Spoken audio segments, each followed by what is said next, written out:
Hi everyone, good day. So for today we'll be dealing with Boyle's law. So let's proceed.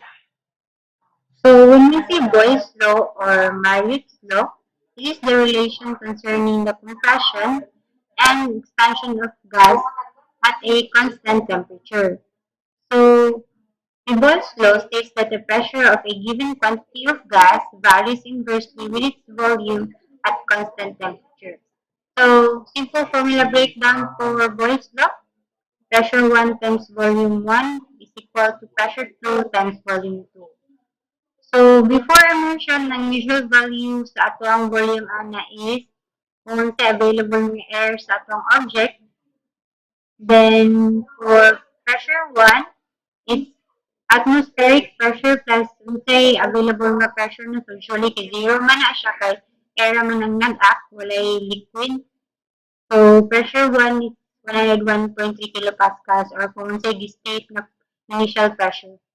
Then for after immersion formulas or kanang nalunod lang atong object sa water or liquid, ang volume 2 is the volume kung sa air na available na lang. Then itong pressure 2 is the atmospheric pressure plus the unit weight of the liquid times height given sa surface of water. So, info breakdown, pressure 2 is equal to 101.3 kilopascals plus 9.81 times H or X. So, let's proceed to example number 1. Find the approximate height of water upstream of the dam or the headwater in meters such that an air bubble upon reaching the water surface has a volume 3 times. 3 times na siya guys. 3 times than it had at the bottom. Then, compute the absolute pressure at the bottom of the dam. Then, compute the gauge pressure at the dam. So, na-dotted air bubble no, na naa sa bottom sa ato ang dam. So, yung initial na volume is butang na to V. Kani si V. Dayon, pag abot niya sa surface sa ato ang water, na times 3 ang iyang volume. So, muna siya itong pangitaon, no? Find the height. Find the height from the bottom to the surface of the water based ani nga given. Na ito initial volume na V, then yung atong final volume kay 3V. So, let's proceed. So, atong atmospheric pressure is 101.3 kilopascals na. So, ang atong formula dayon for Boyle's law is pressure 1 times volume 1 is equal to pressure 2 times volume 2. So, atong pressure 1, kaya dari man sa point 1, naman itong point 1 no? So, atong pressure 1 is naa sa bottom.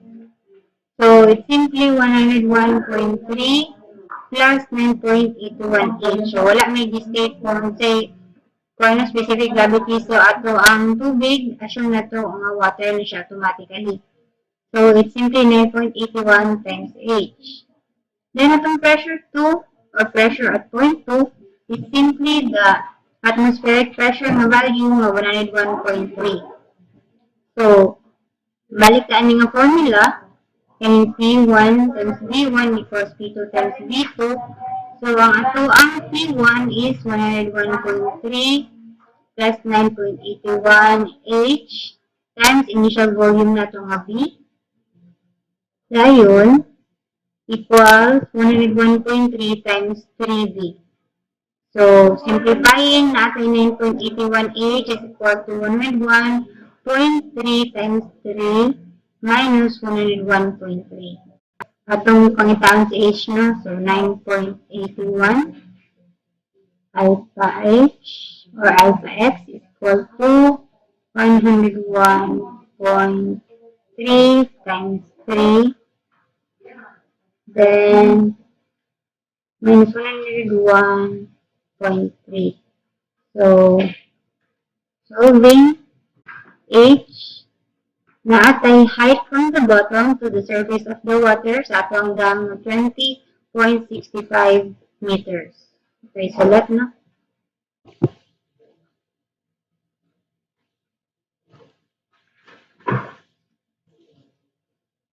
20.65 meters. So, muna siya ang atong height from point 1 to point 2 or from the bottom of the dam to the surface of the water. So, let's proceed to letter B. Compute the absolute pressure at the bottom of the dam. So, the absolute pressure at the bottom of the dam is simply pressure 1. So, it's simply 101.3, which is our atmospheric pressure, a constant value, plus 9.81 na unit weight sa water, times 20.65 na computed height nato from the bottom to the surface.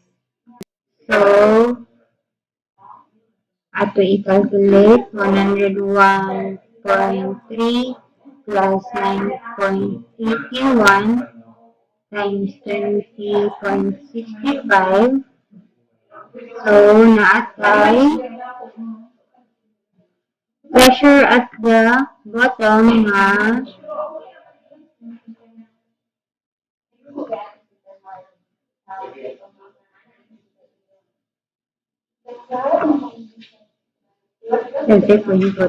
865.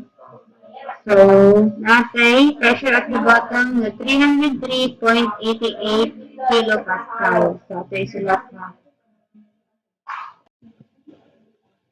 So, P is equal to 303.88 kilopascal. So, dili ito malibog no, atmospheric pressure lang na siya plus ang pressure nga nakos sa ato ang liquid to the bottom. So, let's proceed to letter C. Compute the gauge pressure at the bottom. So, when we say gauge pressure at the bottom, it is the measurement or the pressure nga na-measure sa ato ang gauge meters, no? So, ato rang in-minus ang ato ang pressure atmospheric and sa ato ang total nga absolute pressure nga nakuha sa bottom. So, naatay 303.88 sa absolute pressure nato sa bottom of the dam minus the ato atmospheric pressure. So, naatay balik sa input ng 303.88 kilopascals minus atmospheric pressure value ng 101.3 kilopascals, we have 202.58 kilopascals. So, ako isulat na. P equal to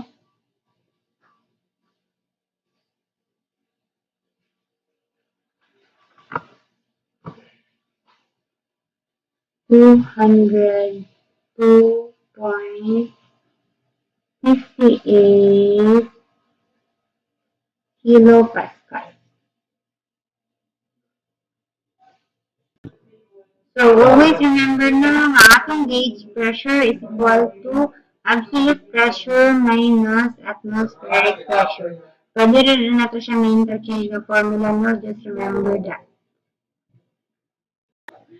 So, let's proceed with example number 2. We have here the diving bell has the shape of a frustum of cone, circular with a closed flat top and an open bottom. It is lowered from the outside air into the salt water in an upright position. So, use unit weight of salt water, which is 10.2 kilonewton per meter squared. So, ang ipangita pinakaano no, how deep below the water surface is the bottom of the diving bell when the water level has risen 1.5 meters inside. Then for letter B, compute the volume of air trapped inside the bell. And for letter C, compute the gauge pressure at the bottom of the bell. So for letter A, how deep below the water surface is the bottom of the diving bell when the water level has risen 1.5 meters inside? So una ito pangitaon itong volume 1, volume 2, pressure 1, and pressure 2, no? So una ta sa atong volume 1. So ang atong volume 1 is ang total volume sa atong frustum sa cone. So ang formula para sa frustum sa atong cone is pi h over 3 times bigger na radius plus smaller na radius plus smaller radius times bigger radius. So, input nato naatay pi times 3 over 3 times 2 squared plus 1.5 squared plus 2 times 15. So, kung asa min ako nato si 2, no? So, ang atong 2 is ang radius sa atuang bottom. So, diameter over 2 naman itong radius. So, 4 over 2 is 2. Then, ang ato din smaller na radius is 3 divided by 2, which is 1.5. So, kanina na to, bigger radius times smaller radius. So, calculate na to. Naatay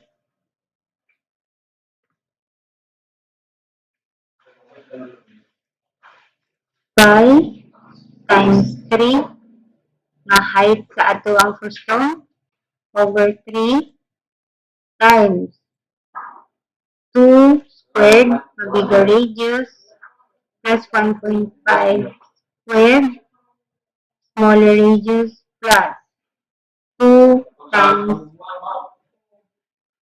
1.5. So, naatay volume sa atong frustum of cone na 29.06 meter cube. So, ato lang siya in terms of pi, no? So, divided by pi. So, natay 9.25 pi for volume 1. So, for volume 2, ang atong pangitaan o volume is kaning air nga naa sa taas, no? So, yung height ana is 1.5 gihapon kaya ang total height kay 3 man. 3 minus 1.5 is still 1.5. So, for volume 2, same formula lang tano.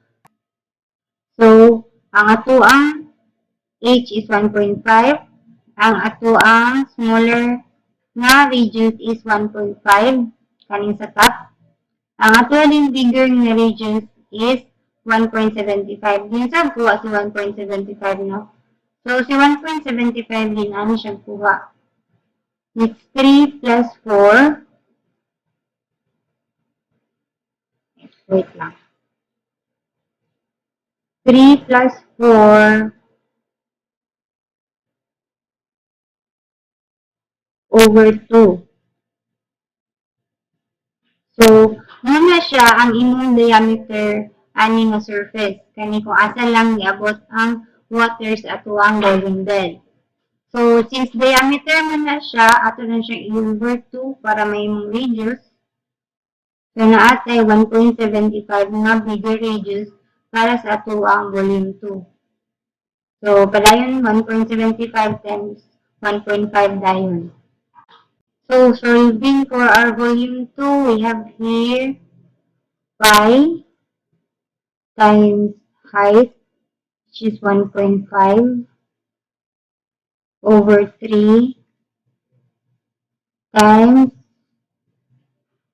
1.75 squared, bigger volume, bigger radius, plus 1.5 squared, smaller radius, plus 1.75 times 1.5 was 6 meter.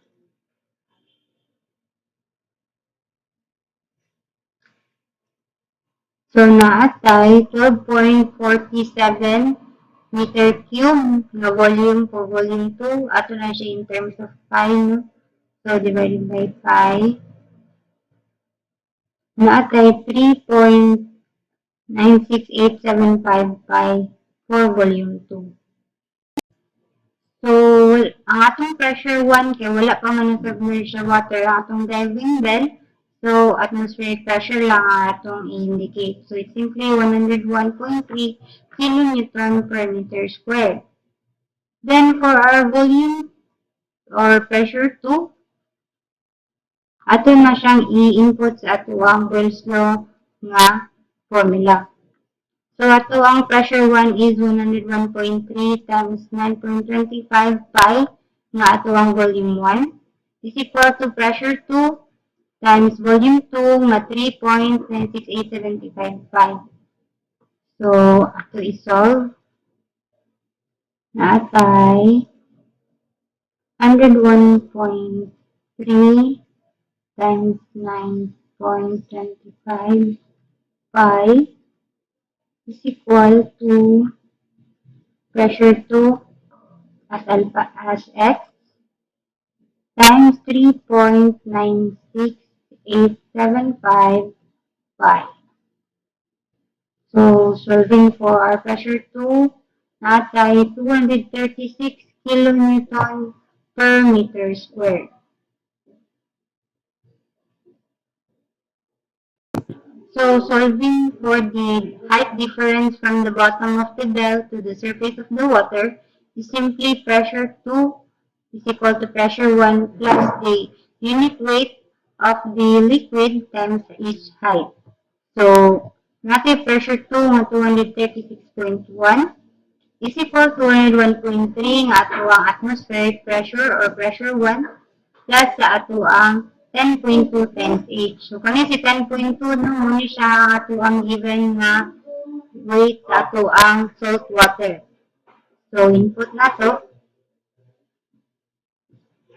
236.1 is equal to 101.3 plus 10.2 na weight sa atong salt water times height or alpha x. With x matubang ka. So, solve na to. Naatay height nga 13.2. So, kani si 13.2 is just the height sa surface sa water sa sulod sa ato ang diving bell padulong sa surface sa ato ang major nga water. So, plus 1.5 lang dayon tanong para makuha nito siya from the bottom. So, plus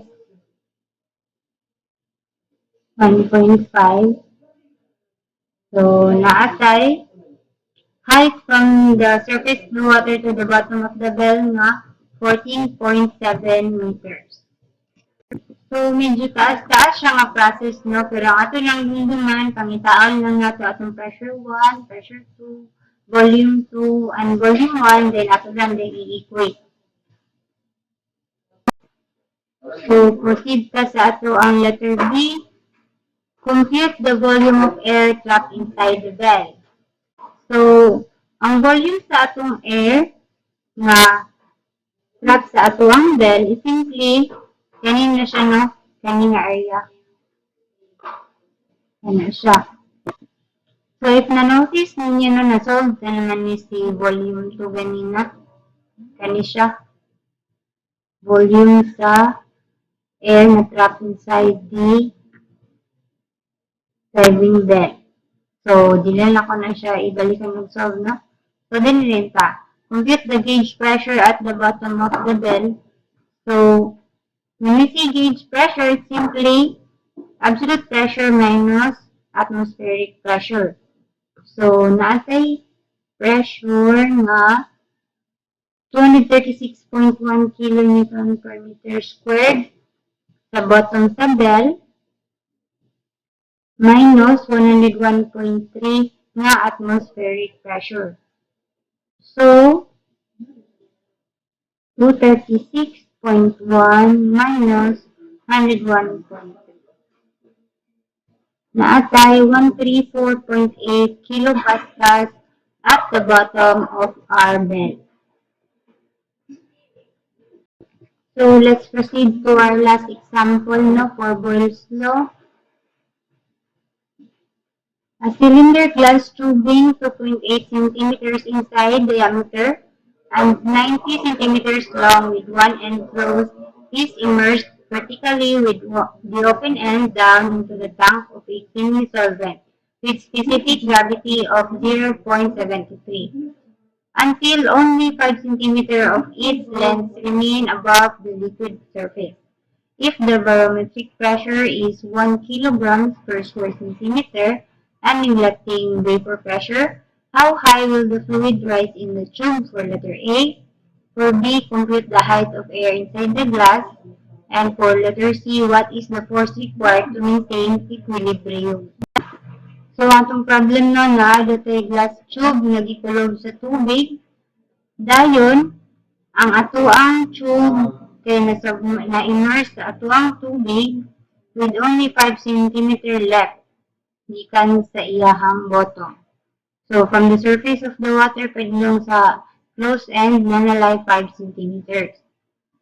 So, for letter A, how high will the fluid rise in the tube? So, pangitaan natin atong pressure 1, no?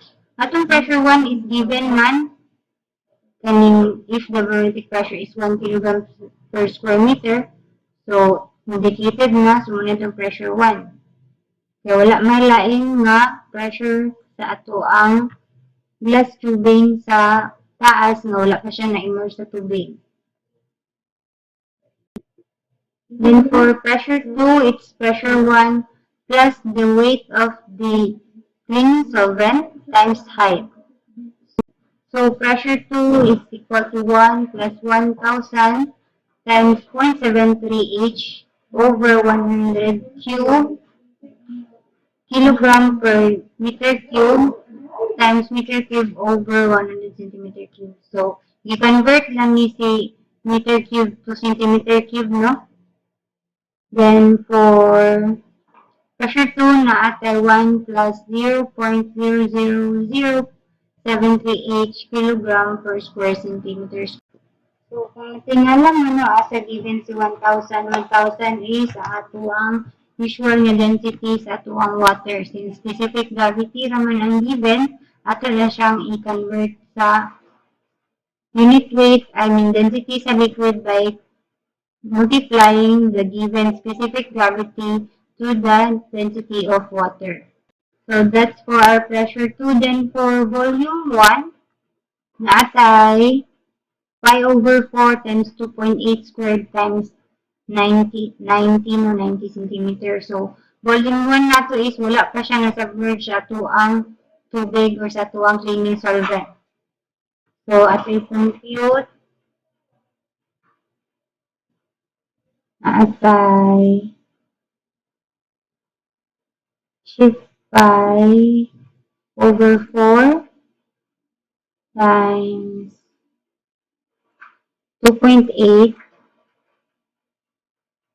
na diameter sa ato ang glass tube times height niya nga 90 centimeters.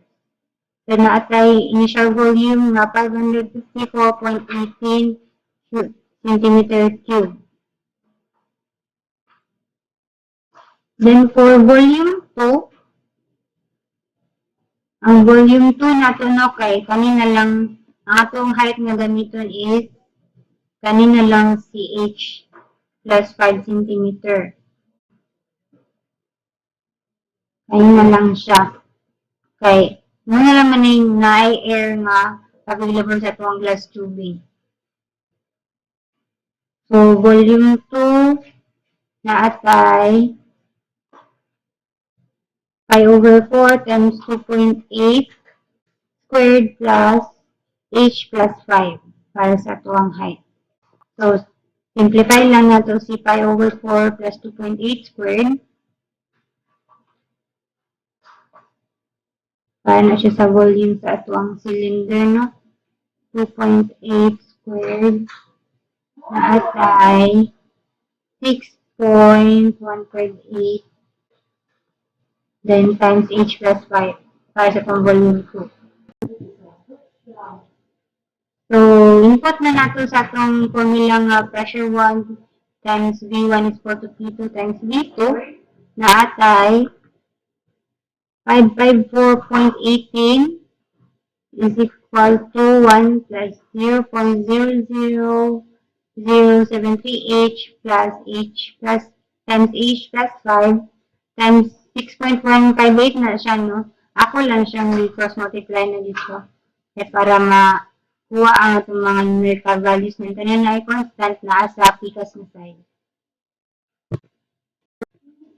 So, simplify na to ang atong equation na atay final equation may h squared plus 1374.86h minus 1164.24.657 is equal to 0. So, try na itong solve sa itong calculator, no? Alpha x squared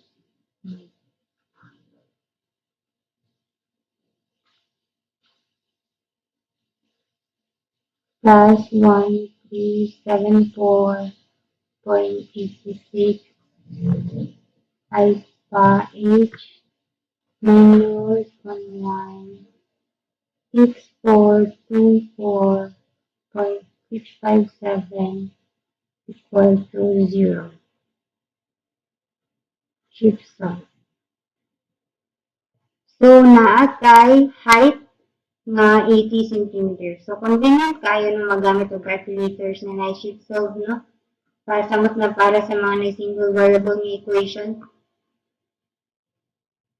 So, naatay height nga 80 centimeters. So, ato ang x is simply 90 minus 5 minus 80. So, ang ato ang x,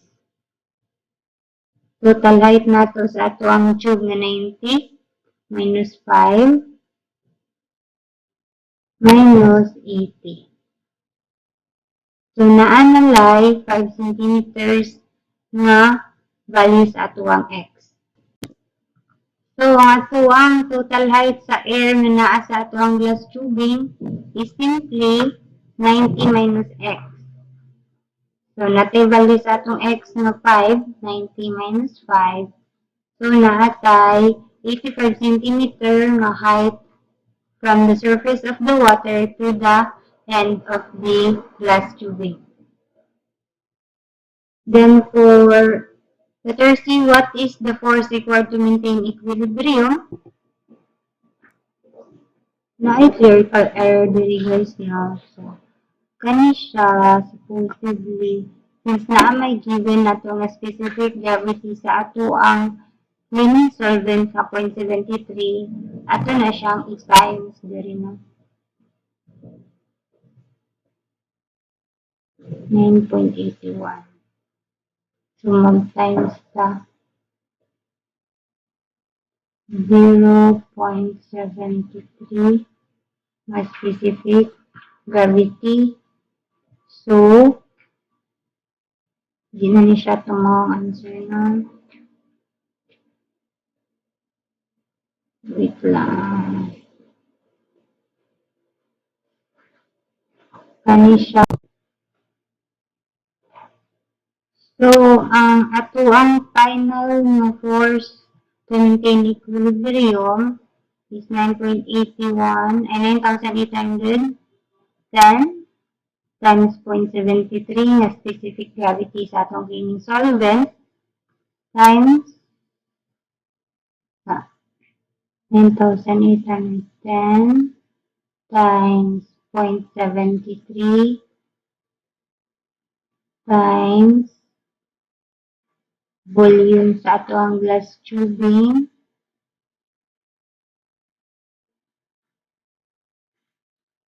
0.028 ngayang diameter squared over 4 times ato ang height nga 80 centimeters. So, 80 centimeters is 80 over 100, no? Para ma-convert into meters.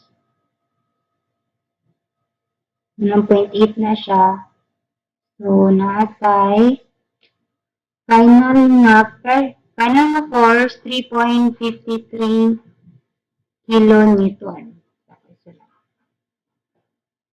3 3.53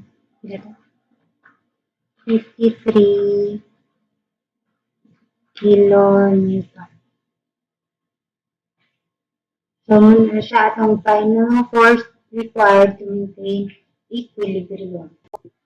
So, for example, number 3 and 3K, ano nga part is ang pagkuha sa imuang height na gipangita, no?